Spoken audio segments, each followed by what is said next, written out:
with this 3420 channel, people are going to be very busy. The intimacy is going to become less. Sexual aspects are going to become less important. I wonder if it's more of a lean toward like being asexual versus like Tinder hookup culture. This is where human design and even astrology is extremely helpful, because we're kind of getting prepared as to what is coming, and that provides us with more understanding and acceptance, in my opinion. HeartCore, the Human Design Podcast. Hey guys, welcome to HeartCore, the Human Design Podcast. I'm Chel. That's Miko. Hey. Hi, everyone. Hi, Celestina. Happy New Year, guys. We are there. We've made it. Happy 2025. But you probably knew that already. Anyway, hello from the past, hello from the future. We're excited to be here. Today we are talking a little bit more about the past / a little bit more about the future, talking about locks and keys. And yes, they are what they sound like. You put a key into a hole, you turn it kind of, sort of, but there's a lot more to it. We're talking about the gates in human design. And I'm going to let Miko take the lead on this because she sent me several videos to watch. I watched them, and it's still a lot of information. And she has a plan of action today. So I'm not going to mess that up. I'm here for comedic relief. Miko, take us away. Take us to the places of the keys and the locks. Thank you. Fantastic intro. So yeah, we've entered 2025. Well, as Celestina already said, we're recording in 2024, and we've entered the official new year. So this is the internationally recognized, let's say it that way. I mean, the Chinese have a different new year, as we know, the Indians do, and even human design does. So 2025 in human design starts like every year in human design on the 22nd of January. But for the sake of this episode, Happy New Year for everyone that has crossed the 1st of January 2025. We are starting this episode simply by first explaining what locks and keys are. What does that even mean? Because that in the first place can be extremely confusing when you first hear of this concept. And I would like to share the screen as a first step.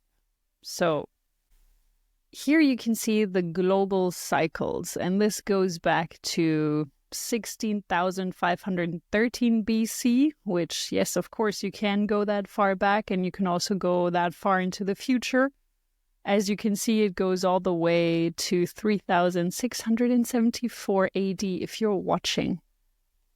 If you're not watching, this is an Excel sheet which I just learned last time that Celestina is very much into Excel sheets. So she could have probably created something similar to this with all the color coding and everything. Very beautiful. So if you're watching, what you can see here is that we have the cross of planning here, and we have the cross of Maya here. So if you're looking all the way at the top, you will see cross of vessel of love and cross of the Sphinx. And these will become important. You can also see them just above from 33 BC to 378 AD. They create the G-center gates. And the G-center gates are the locks. So they remain the same throughout history. They're always going to be the same locks. This is, I think, where we should start to first explain what are the locks and what are the keys. So in this case, the locks are the gates of the G-center. This is what never changes. It stays the same throughout history. And we can see these yellow defined gates around the mandala. So if you're watching, it would be very helpful if you would see this on the screen. If you're just listening, I'm going to try to explain it as well as I can.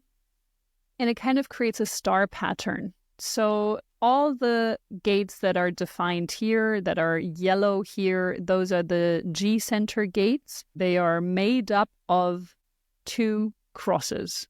One is the cross of the vessel of love, and the other one is the cross of the Sphinx.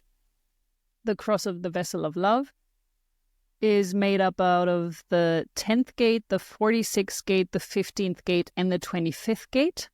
And the cross of the Sphinx is 13th gate, 1st gate, 7th gate, and 2nd gate.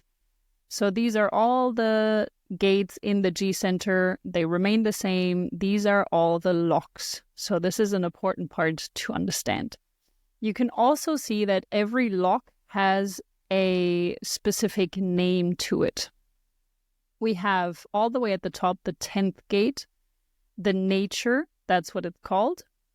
Then we have the 1st gate, which is the example. The 46th gate is the temple.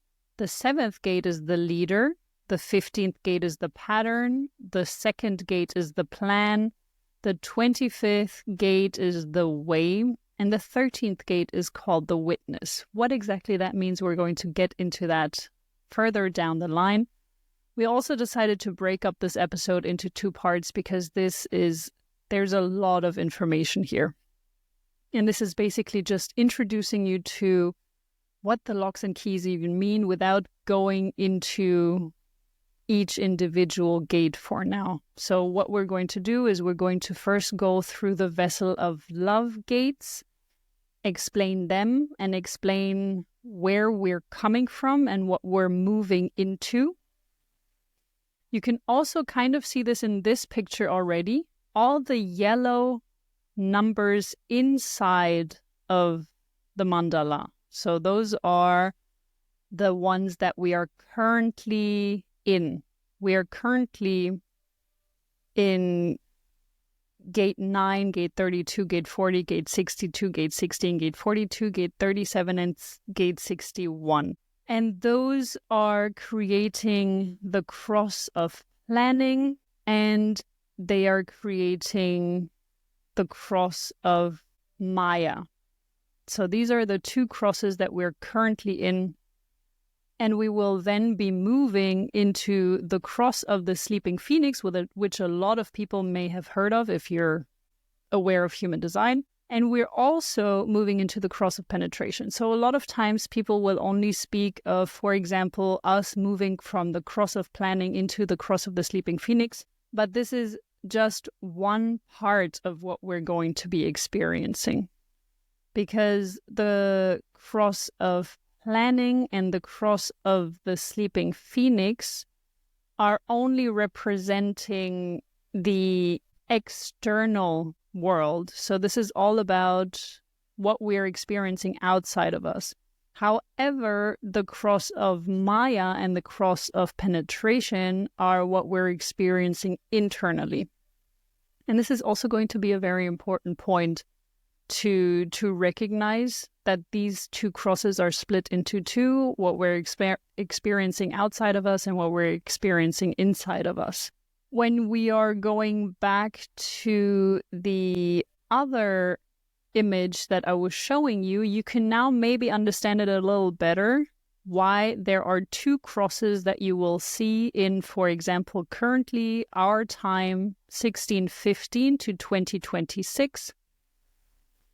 We have the cross of planning in our external world and the cross of Maya in our internal world. These are the 2 parts that we're currently experiencing. Moving in 2027, so this is the very famously known date, which is why I find it a bit confusing why it is showing 1615 to 2026. Because it actually starts in February 2027, this cross of the sleeping phoenix. And that being said, cross of the sleeping phoenix and cross of penetration both start in February 2027. And that being said, it's not going to just be a switch, bam, in February 2027. It is a gradual shift that we're already experiencing, that we're already feeling. And maybe you would like to say a little bit about the example that you've mentioned earlier before we started this conversation, because I actually feel like it's a very good example to see how things are already starting to shift. Yeah. So this energy is shifting from tribal familial energy into more individual energy. And I feel like, just taking the US as an example, I think we're seeing that a lot already, right? One, in non-traditional families, in people speaking up for themselves, I think a little bit more as individuals versus like families. But we're also seeing the family stronghold of the 50s, at least that's what I think of, like the 50s to like the 70s, the family stronghold, the strength, the like patriarch leader of those families holding on for dear life right now because of this shift that we're having towards the individual. And if you notice, there's a lot of rhetoric out there that still wants to hang on to the controlling side of the of this tribal familial energy, even though as a whole we are shifting more towards the individual. So I think it's just very interesting to see. I don't want to get too much into politics, right? But like, it's very interesting to see that this is already shifting and has already been shifting for maybe the past like 3 or 4 years. So it's just really interesting to see that our world politics are being affected, or maybe vice versa, right? But our world politics are being affected by kind of this universal change that we're all experiencing. And I've looked back at different points in history, and it's really cool to see the shifts that happen over the centuries that can somewhat be explained by like the positions of the planets, so like astrology to some extent, as well as looking back the transits during that period of time too. So it's just so interesting to see all of it, and we are in the midst of like a massive shift right now. With this knowledge, I think just be aware of your surroundings, be aware of what's happening in the outside world. And I think just having this insight can be really helpful to moving forward. And again, it's not that we like have the winning lottery numbers. I just think it's helpful to understand what's happening and that we are greatly affected by the energy around us, and it's not always up to us. So yeah, just leaving you guys with that to noodle with. Also, what I wanted to mention is that the videos that I had sent to Celestina were from John Sage Dempsey, and I really appreciate his insights a lot. And the reason why I'm mentioning it now is because this historical impact of the transits, or the shifting of these locks and keys, which is essentially the planets transiting into these locks and keys. So every 411 years, there's this shift that is occurring.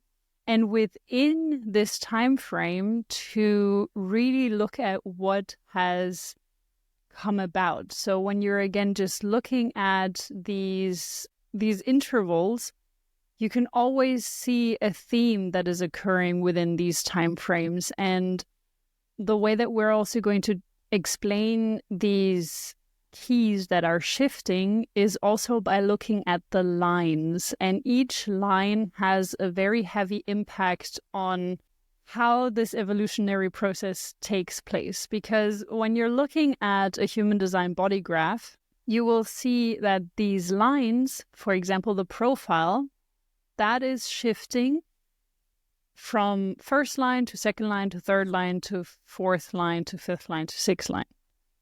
However, when we're looking at cycles, we're going backwards from sixth line to fifth line to fourth line to third line to second line and to first line. And the reason why this becomes very impactful is because we're not starting with a solid foundation.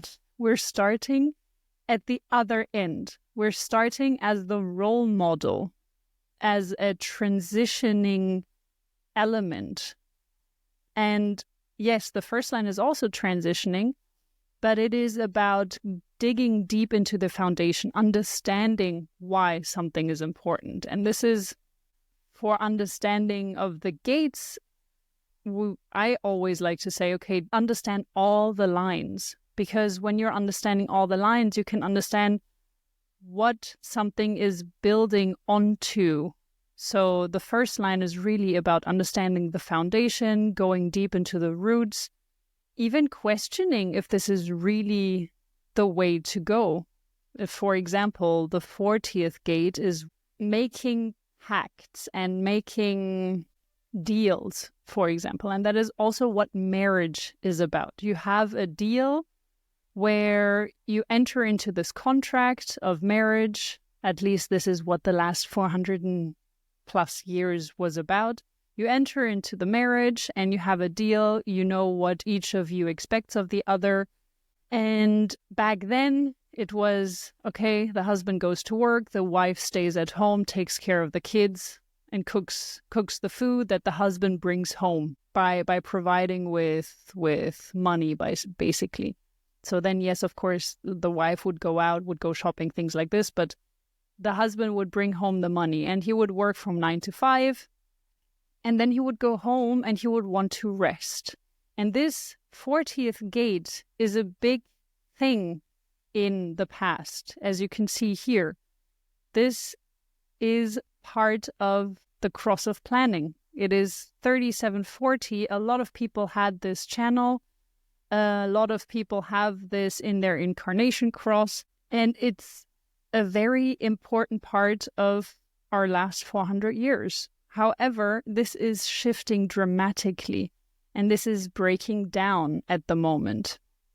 So there's not going to be this emphasis on, okay, I do this for you, but then in turn you do that for me. And in this bargain or in this contract, it was basically, I go to work, I work from 9 to 5, I bring home the money, and then when I get home, I would like my alone time, which is a very important part of the 40th gate, where you really retrieve, you have your alone time, or you maybe even get pampered by your spouse. You get pampered because they take care of you with the food that they cooked, or they give you a foot rub, or whatever it may be. But it's really also about having this alone time. And we're going to dive deeper into that once we get to explaining the lock and the keys that are relevant for where that were relevant, or that still currently are relevant, but that are shifting into another relevance. But the reason why I'm mentioning the gate 40 was because it was with gate 40.1, it was really about understanding, do I really need to go into this contract? Do I really need to have this bargain? What is the bargain about? Like really understanding everything about this gate. And then you would shift to line 2, where you would try to kind of implement it a little bit. So you've kind of gathered the understanding. Now we're stepping into action. We're trying to implement that. But we're still more in the theoretical phase of it. In line 3, we're already stepping into the action. We don't just want to understand it theoretically. We want to experiment with it and really try it out, fall down, get back up, try it out. Line 4 is then about bringing other people into this experimentation as well.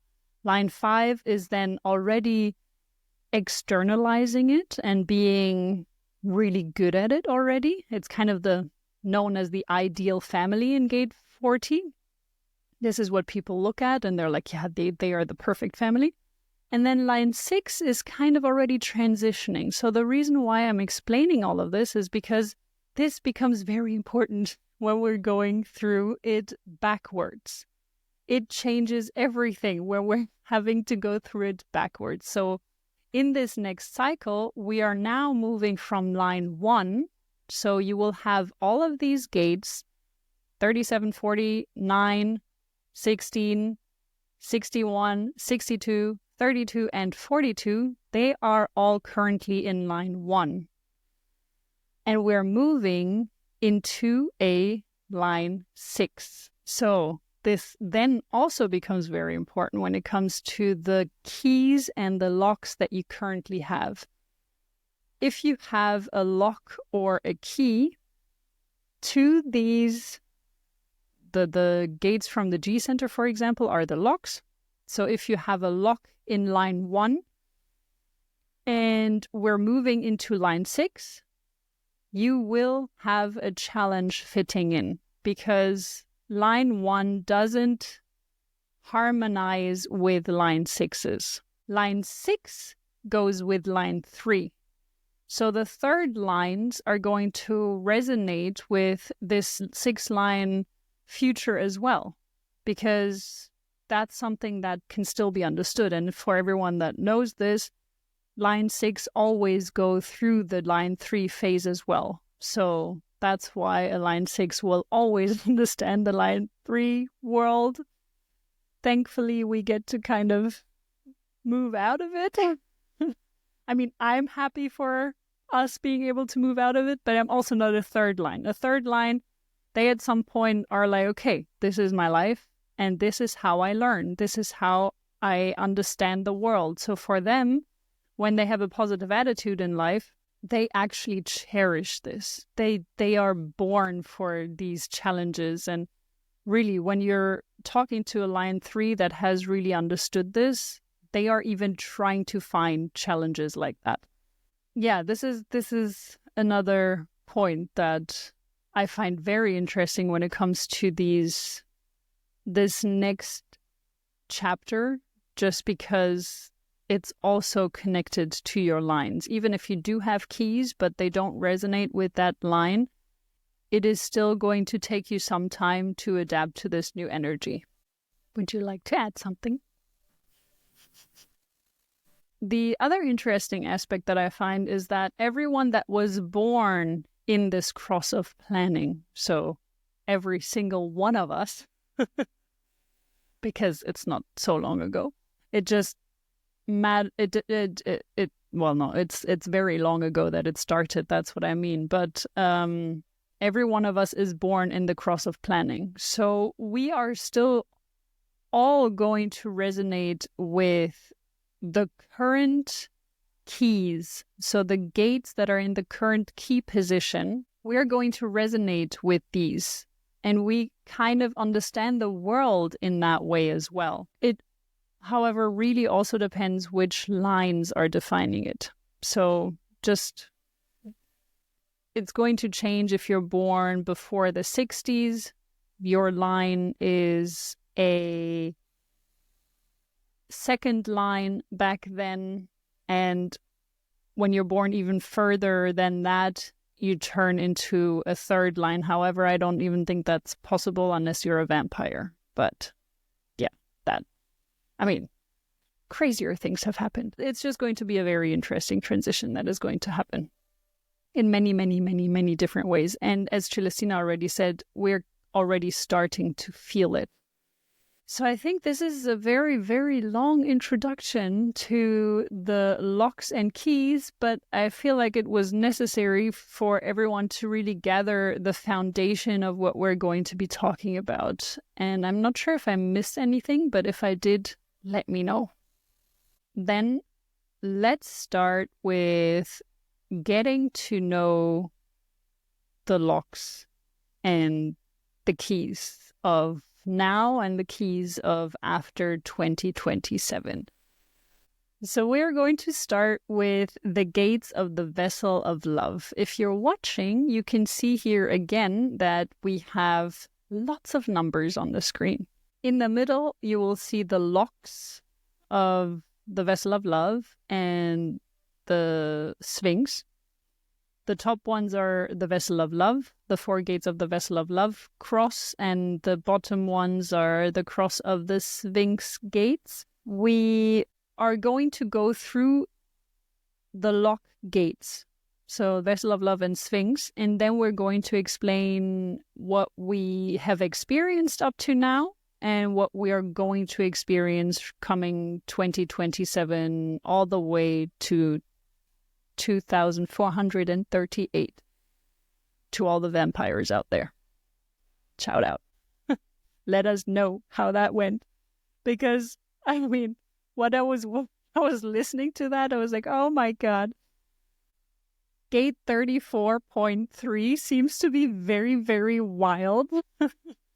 So 34.3 era, people that have the 34.3, they have some outbursts sometimes where one of them was describing how she was breaking the toy of her kids that they were arguing over. Her kids were arguing, and then she grabbed the toy and just tore it apart, apparently, just to make a point. And that is very much the 34.3 energy. So yeah, that's going to be an interesting era. I won't be around to see it, at least not in this body. But yeah, let's see what happens. So first, focus on this area. And this is also going to be a very major theme. Focus. But let's start with gate 25 as the lock and gate 37 as having been the key to our existence until now. Gate 25 is known as the way. That's the keynote. And for everyone that is new to human design, you're probably not listening to our podcast because we are usually covering things that are very intense. But just in case, if you are new to human design, every gate has a keynote. And in this case, it does have a different kind of keynote when you're talking about these locks. So when you're looking at the gates in the traditional human design way, when you're reading someone's chart, every gate has keynotes as well. But in this case, the keynotes for these cycles, for these locks, are different. So gate 25 is called the way. And that is basically saying how everyone is supposed to be, or what is the way for this generation, for the last generation, 1615 to 2020. I'm just going to say 2027 because that's how I understand it until February. So for this generation, as Celestina already mentioned, the way was family. And it was really much about, so for example, one thing that I kept hearing, or that I'm sure many of you kept hearing or keep hearing still, is you need to find a mate. Otherwise, what are you going to do without having a family around? And that is very much shifting. So it's going to take some time for people to stop saying it. It's going to take probably until this generation has died out. So everyone that is born up to 2027 will have more or less of this mindset that the way is family, and what are you going to do without it? And you have to stick together. And yeah, that's just how it is. So if you can remember, the gate 37 and gate 40 are very much connected to one another because they create a channel. And that is a very, very prominent channel in this past generation. Like, I don't know how many years, but it is also a channel that comes up much more than certain other channels because they are parts of incarnation crosses. So a lot of incarnation crosses, or some incarnation crosses, have this channel, and therefore they just come up more throughout human design readings than others. And this is really the one that is very much connected to the bargain. Gate 37 and gate 40 just have this interplay towards one another. Gate 37 is a lot about touching and hugging people as well. It's kind of, okay, you bring home the food, or you bring home the money for me to purchase food. You do this in order for me to touch you, to hug you, to kiss you. Like, there is this sometimes unspoken bargain, but it's like, okay, these are the rules. So for us, this is something that we probably see more in our parents. What do you feel? I mean, do you think this is still something that is very present today, or do you feel like this is something that has shifted throughout the times. That's challenging for me to say because 40 is in my chart, so I feel it like pretty heavily. You know what I mean? So Okay. I'm biased in that way because I feel it. I don't know if I have the right answer for that. Interesting. Yeah. Okay. Yeah, I don't have that. That's I don't have that. It's for me this tribal aspect, or also when I'm looking at the gates of the future, the keys of the future, I can resonate with that, and I have a feeling that I'm not going to be latching on too much on the past keys. And I'm wondering if that's the case because I just don't have that much tribal energy. I don't have any tribal channels. Or if it's because we were born closer to the shift. So I wonder that kids, if kids are born now, they already kind of have the impact of the future gates in them because it's already kind of transitioning, and they're also being brought up into this new cycle. So when I was looking at people talking about that, they said that everyone that is born before 2027 is still going to be latching on to the gates quite a bit. And I just felt like maybe there's still a difference. I mean, for sure, there's a difference if you were born 50 years ago and if you're born now, because you're already going to feel the shift, but you're also going to be raised by the culture around you that is already shifting into this different direction. So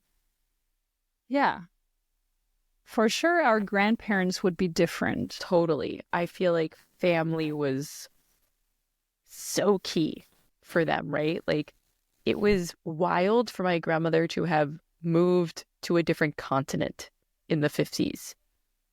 You know, like that was, I mean, granted, it wasn't unheard of, but like there wasn't much opportunity in Italy, so it kind of had to happen. But I think leaving family like that was like, what are you doing? And now I've lived on 3 different continents. My parents are probably still not super stoked on that, but it's definitely shifted to being like, you know what, just let her live her life. You know what I mean? And I feel like there's less of a stigma around that. So yeah, I can see the shift in there, but also I'm stupid tribal, like so tribal. So my peeps are my peeps and I'm going to fight for them regardless of like distance, if that makes sense. So yeah, it's just a very interesting space to be because I'm still stuck in that because it's me, you know? It's an interesting point that you're bringing up, because the fact that I would fight for the people that I love is very much inside of me. I think this is, I mean, I do have the fighter in the gate 37, 38, this whole combination. So I do have this, I fight for what is right. And I fight for, but this is regardless of them being my family or not. Like, even if I would see a stranger on the street who would get molested or something, I would go up and I would really stop it from happening. So I think it's more of a right or wrong, but I do feel very, very protective over my family. Like vigilante vibes. Like for the common good, vigilante vibes. Yeah. Like Robin Hood, I could always identify with. Batman, yes. Totally. Yeah, I don't have that. You have to be my people. Oh. Yeah. Interesting. Like, I'll do something. I mean, if someone's getting hurt on the street, I will do what I can to stay safe and also help them. But, like, I will go out of my way, bend over backwards if you are my people. Yeah. Okay. I kind of have that for both. Like, for strangers, even, I would, I'm not going to say that on here, but it's just...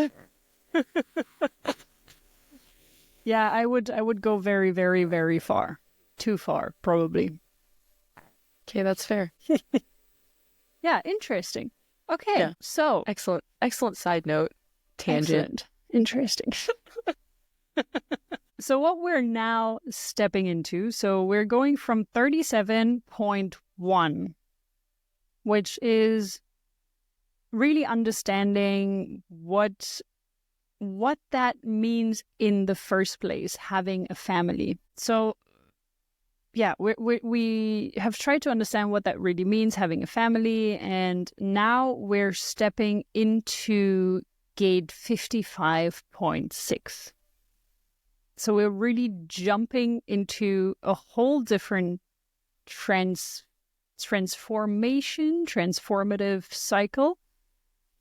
And on top of that, gate 55 is connected to abundance, and it's a very unstable emotional wave. So it's kind of like going from I'm in love, I'm not in love. I'm happy, I'm not happy. I don't know if I'm happy. Am I happy? Like it's really just very confusing and all over the place.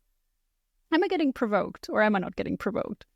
So for gate 55 individuals, if you have that in your chart, it's super, super, super important to only eat when you're in the mood to eat, to only make love when you're in the mood to make love, to only work when you're in the mood to work. Okay, that last part could become very complicated with a boss if you have one. And if you want to make money, because sometimes you just have to work and you don't. You're not in the mood. But it is unhealthy for people that have gate 55 and even the channel going up 1222. Same thing. Really important to listen to your mood, to only talk when you're in the mood to talk. So all of these things become very important because otherwise it becomes very, very unhealthy for you to do these things when you're not in the mood. And gate 55.6 is the line of selfishness. And this, I really liked diving into this aspect because it's the selfishness of the soul or of the self. And it is not an ego selfishness. So that's where it gets a bit confusing and complicated. But an ego selfishness is really, I do this regardless of how it affects you.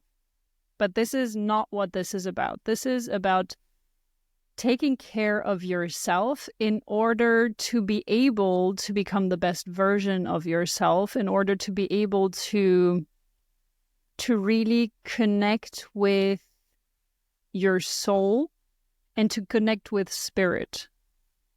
And the reason why I mentioned the food aspect is because that is very important when it comes to our evolution, our way forward. So right now we're still in gate 25, which is showing us the way. And the new way is going to be about taking care of our physical body, nourishing it in order to evolve spiritually or in order to really become the best version of ourselves.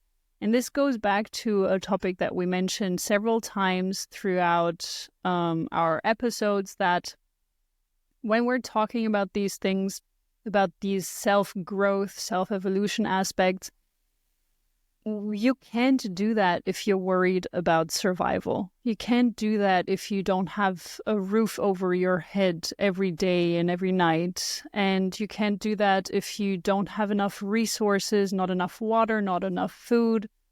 So this is what this is about. It is a selfishness in the way that you need to take care of your basic needs before you can even elevate, before you can get to the next level.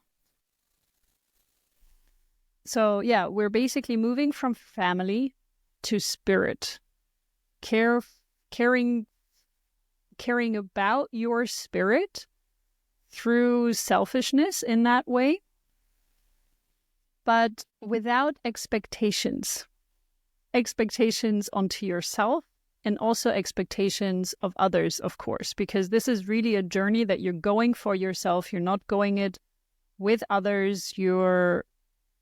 It's this kind of selfishness. And this is what the theme we're going to see a lot, which is really about your own strengths, your own power in the now, your own individualism, your own evolution. It's that kind of way we're moving towards.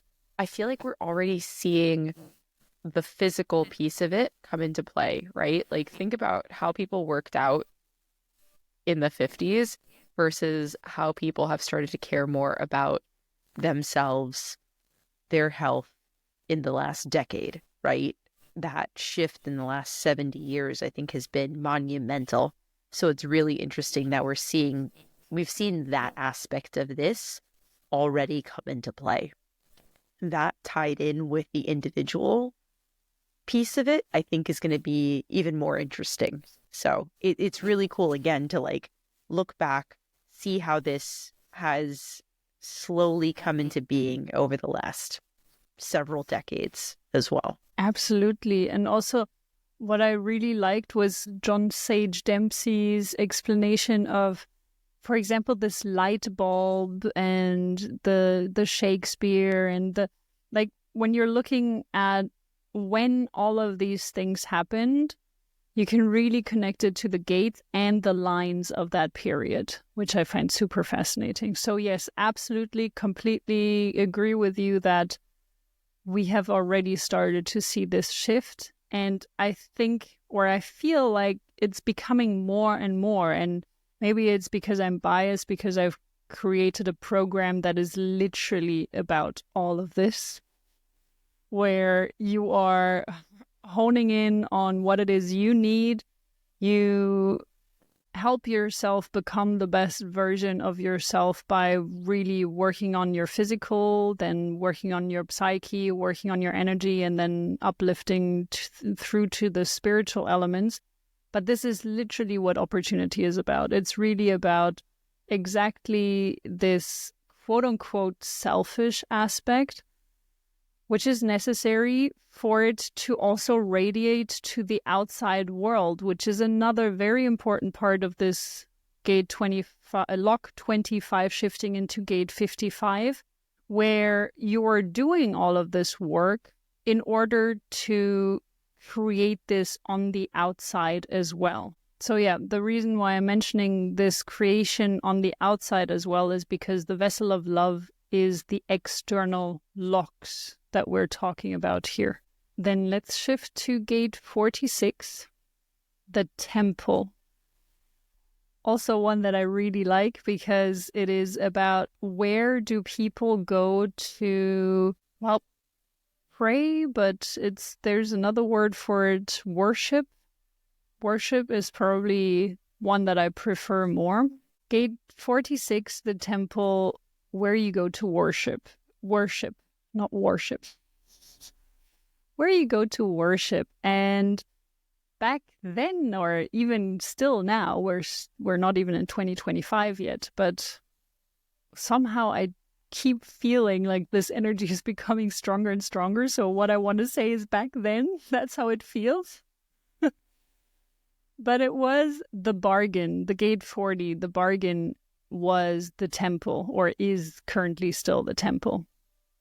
And it's what we kind of already mentioned a little bit, that it was about, or it is still about, the temple of aloneness. And what I found super interesting as well, the way that we can explain it, was it became more and more important to be on your own as well in the last decades, because we've only started to have this opportunity in the last decades. Back in the day, we were in small apartments. There wasn't really these large houses where everyone could have their own bedroom. It was a shared space most of the time, because the population that was very, very rich to afford this was much smaller. These days, we do have our own spaces, our own bedrooms at least. Not everyone, but of course not everyone, but it became more of a norm. And so this temple of aloneness was a very important part of it, but it's now turning into gate 59. So from gate 40, Temple of Aloneness, and also being part of the bargains and the channel 3740, it is now turning into the 59. And the 59 is it's connected to the 59.6, and the 59.6, so not the channel 59.6, but the 59.6 is going to be the church of sexual hustler, orgasms, and dispersion. So this is part of a role gate.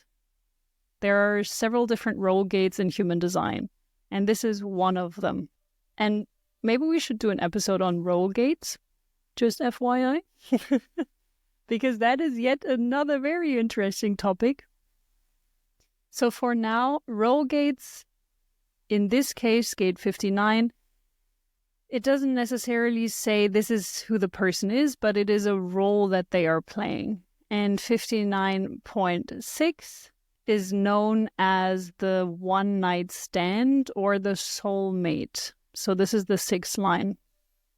There are every line in the 59.1 would have a different role to it. The first line would be pursuer, pursued. The second line would be boldness or shyness. The third line would be bonds made or broken. The fourth line is about confident or not. So friendship needs to be there, or it's not there in order to make a relationship out of it. You do need friendship in the fourth line. Then the 5th line is seducer, seduced. And the 6th line is soulmate or one night stand. And we're basically moving into that aspect, soulmate or one night stand. And there are, of course, many different ways to interpret that. So one way would be that traditional relationships are breaking down.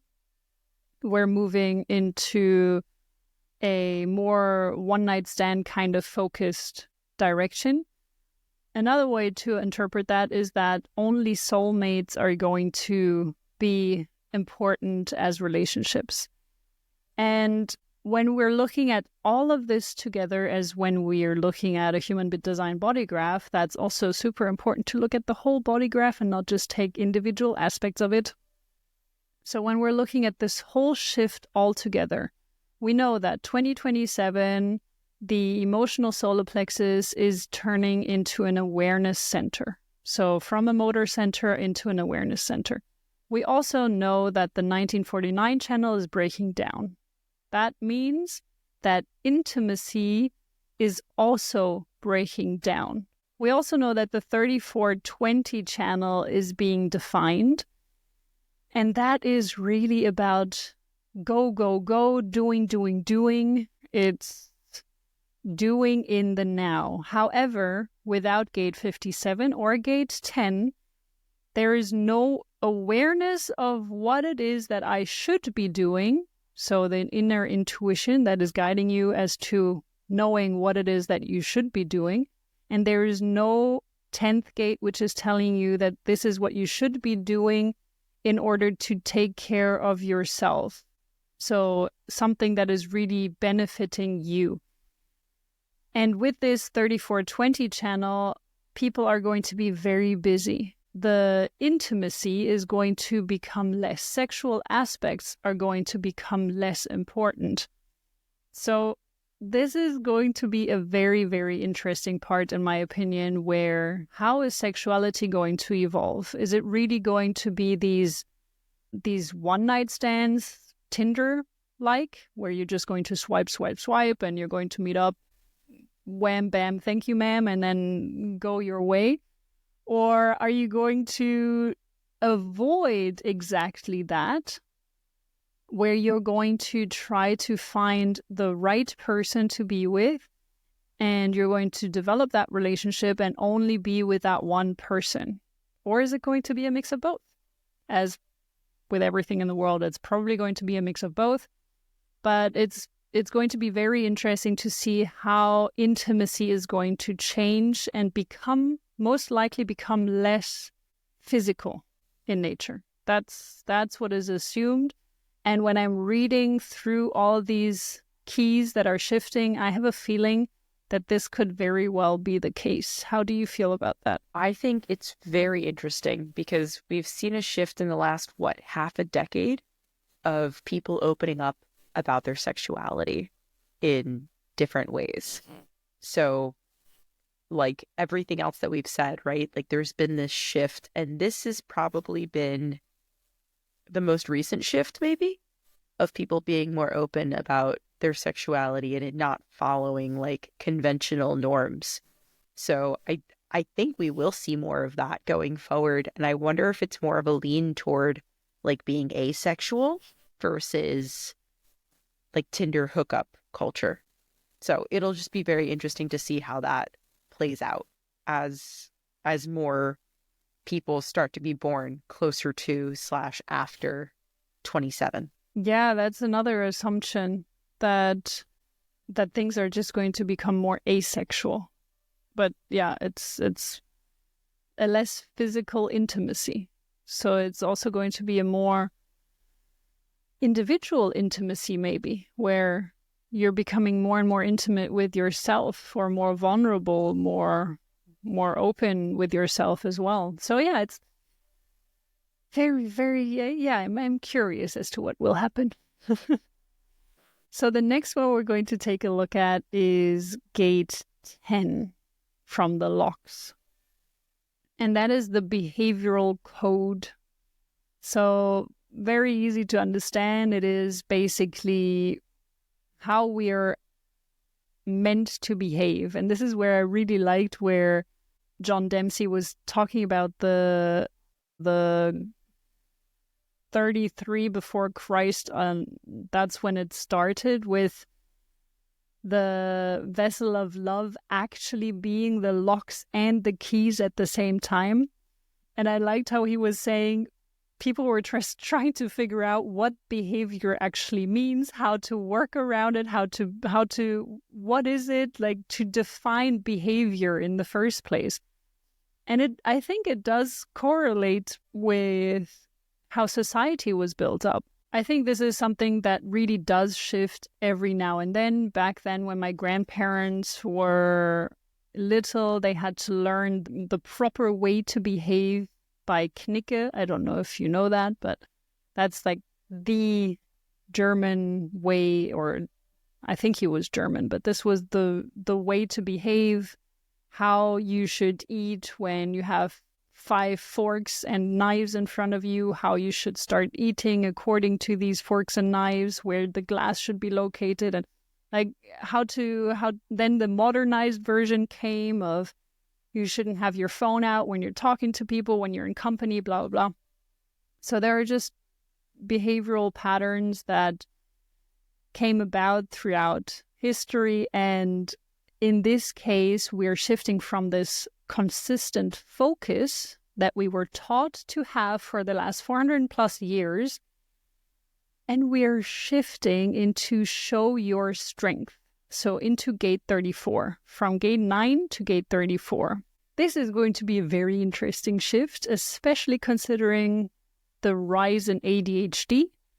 So I'm wondering if these are just people that are picking up on this new shift as well. So it's not just, but I'm saying that I think this rise of ADHD is, yes, first of all, it's being diagnosed more because there's now symptoms that have been defined for ADHD. So our grandparents didn't have this term in the first place. It didn't exist back then, officially at least. I'm sure people still had ADHD, but it was just not as clear. And it was also, I think people back then moved way more. So they were physically working more. So that was as well, with a population of 70% of generators out there and manifesting generators, they were able to burn through their sacral energy. So I think this is also, there are many, many different aspects of why ADHD is on the rise.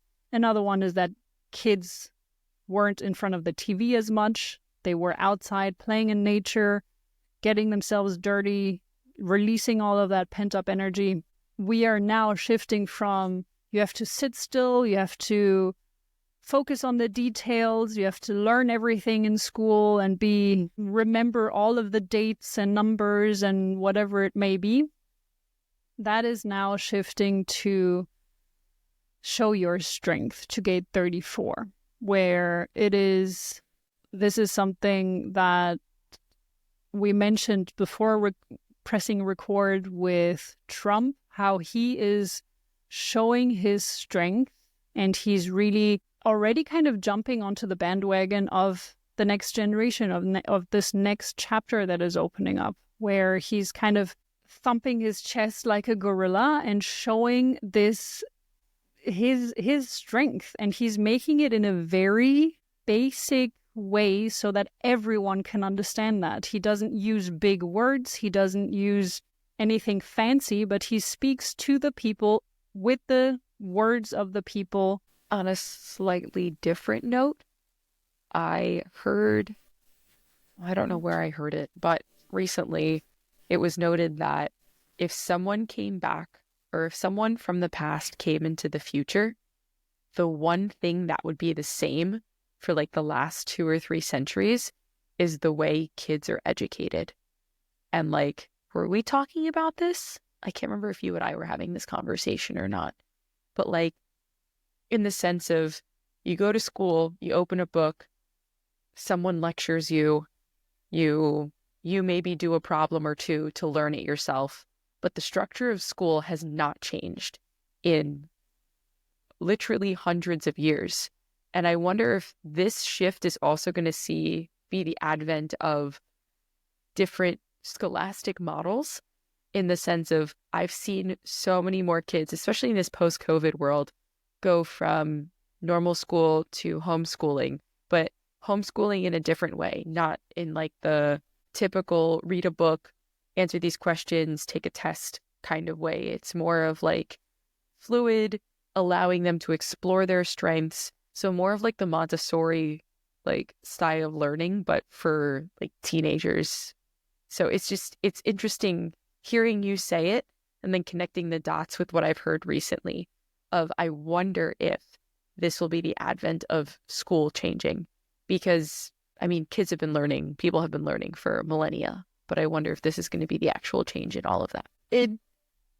I think it will. And I think when I'm reading through the gates and what other people also say about it, I really do think that it will. And I'm crossing my fingers. And you said the last few hundred years. So I'm wondering if this was 400 years, 411 years, because this is when this whole cycle started. And also even in the last 50-something years. So I don't know, whenever the first line started, you're saying absolutely the right thing with parenting started to shift. The way that we parent our children started to shift. People are starting to pull out their kids more out of schools. They're self-educating, or I know that this is still a minority, but it's still something that has become more acceptable. I do think that the individual aspect, your individual strengths and power, is going to be more of a focus, especially with this new rave children generation as well coming along. I think there is going to be quite a bit of shift in that aspect. Hopefully. I mean, I wish that schools are really going to be about the strengths of the individual. I just did a quick Google, and the Renaissance, like the proper Renaissance, was between like the 13 and 15-ish hundreds. And I feel like post-Renaissance is kind of when we got into this more rigid form of schooling. So yeah, it kind of lines up.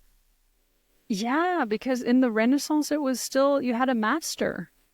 You were learning from people. I mean, yeah, maybe there were also a few schools, but it was more connected to you want to learn from this master, so you would go there and learn from him. If it was, I don't know, Michelangelo or I don't know, Da Vinci, one of the Ninja Turtles.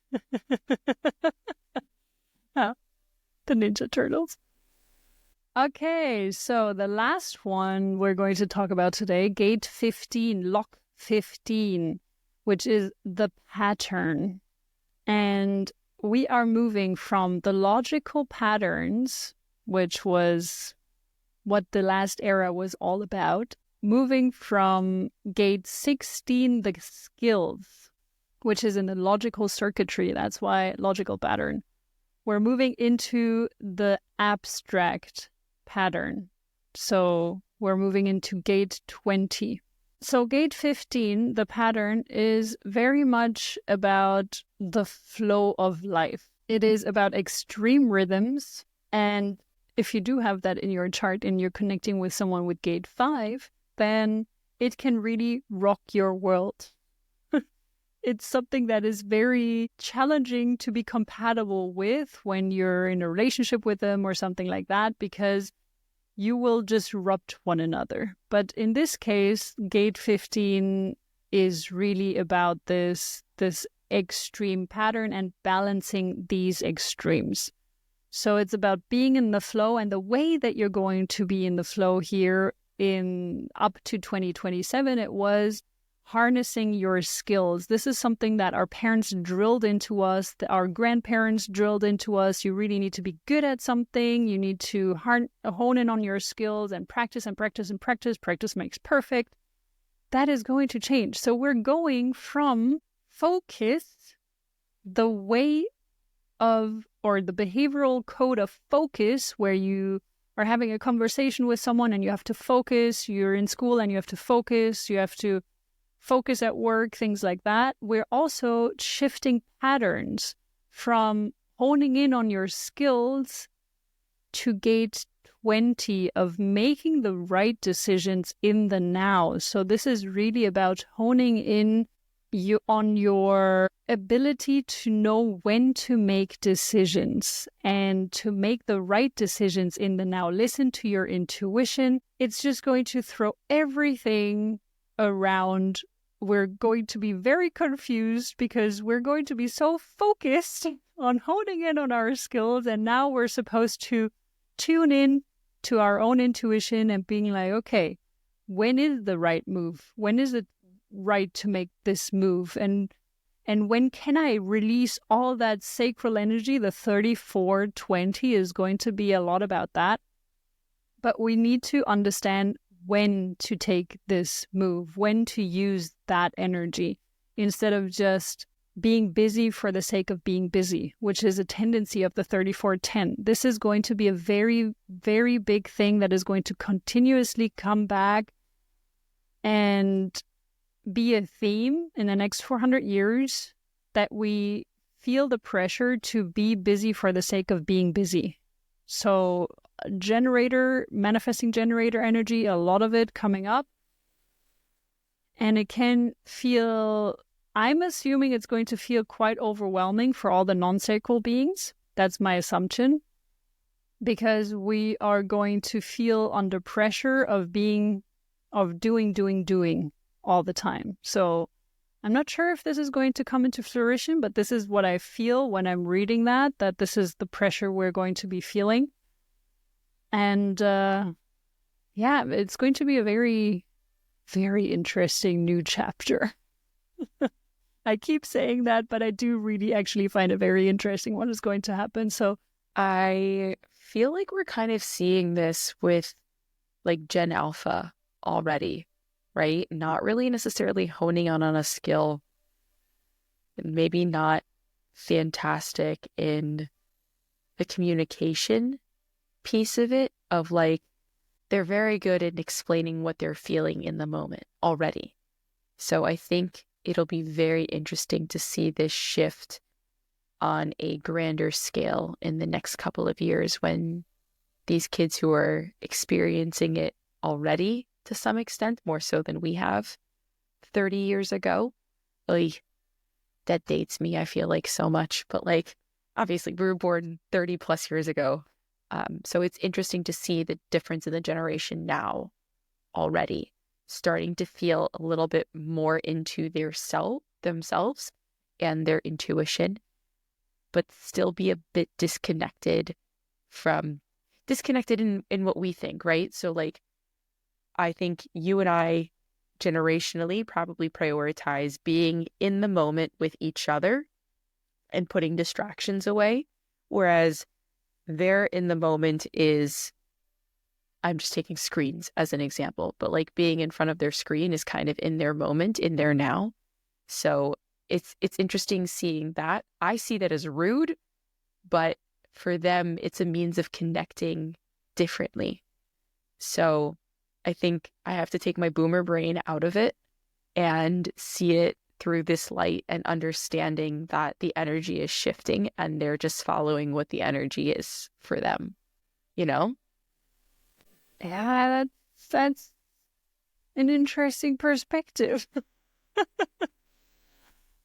I think that's one thing that I would have a challenge with, because I think this is where the ninth gate would impact me, of being focused on one another and feeling respected through the focus, which I also find interesting. So it could also be, however, that the way that we're shifting towards is actually right, quad right. That's the path that we're taking.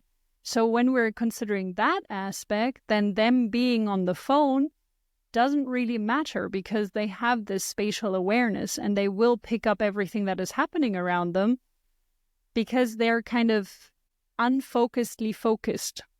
So they're not in need of having this concrete focus one-on-one, like I'm putting all my attention to you, I'm looking at you, I don't have my distractions. But for a quad right, or for someone that has the personality at least facing right, they are able to focus, quote unquote, on their phone while also picking up what is happening around them. So it's kind of like a non-focused focus. Yeah. So from that perspective, I understand. It's just a matter of, I think what is important to me, that if it, in the end, after the conversation, they're able to give back what I've said. Yeah. So interesting. Yeah. I'm grateful to have this information, I just feel like there was such a disconnect when millennials entered the workforce and baby boomers were like, bro, we don't understand you.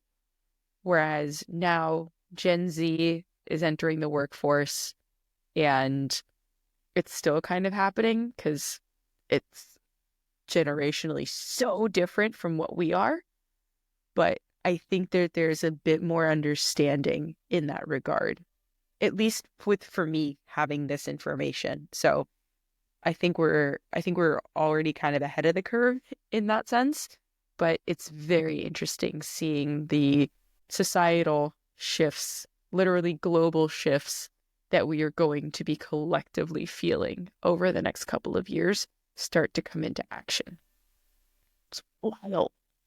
Yeah, agreed. That also brings us to a good point, because this is where human design and even astrology is extremely helpful, because we're kind of getting prepared as to what is coming, and that provides us with more understanding and acceptance, in my opinion. So really understanding what is about to happen may reduce the curveball, so to speak. I feel like we don't have concrete answers as to what exactly is going to happen, but we have several different possibilities, and we can prepare for these possibilities in a way that we don't feel so overwhelmed, in my opinion. At least that's how I feel about it. So human design in everything has helped me to be more accepting and understanding, especially when it comes to people around me. Even if I don't know their design, I just kind of explain it away through using my human design knowledge. But yeah, I think that's the same with these cycles. It just helps me feel more relaxed about the whole situation as to what is coming. How do you feel about it? Mr. and Mrs. listening to this episode. That would be really interesting for us to know how you feel about it, knowing all of this information. This was just the first part. We're going to be covering the next part next week. Buckle up. Stay tuned. It's probably not going to be as long next week because we don't have to go for the intro, but it's still going to be hefty. So, yeah. Thank you, everyone, for listening. Bye.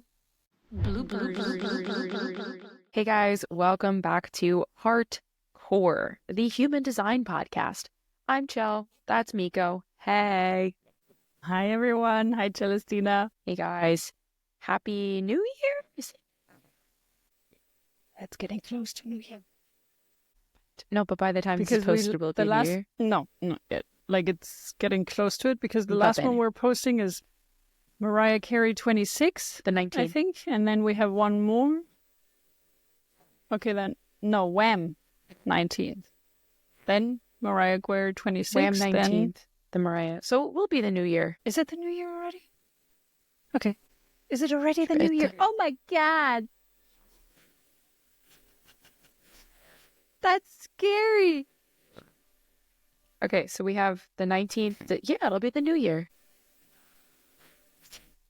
All of this is going in bloopers, by the way. I figured. All right, let's try this again. You ready? Pronto? Yeah, Ananda is going crazy because he found the fly again. I don't know if you can hear him, but he's running around like a mad dog or like a panther in a cage.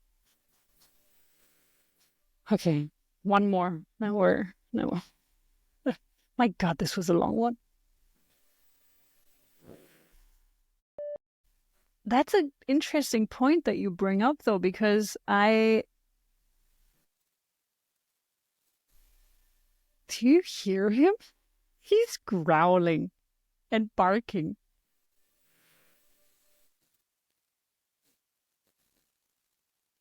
What? I can't hear you.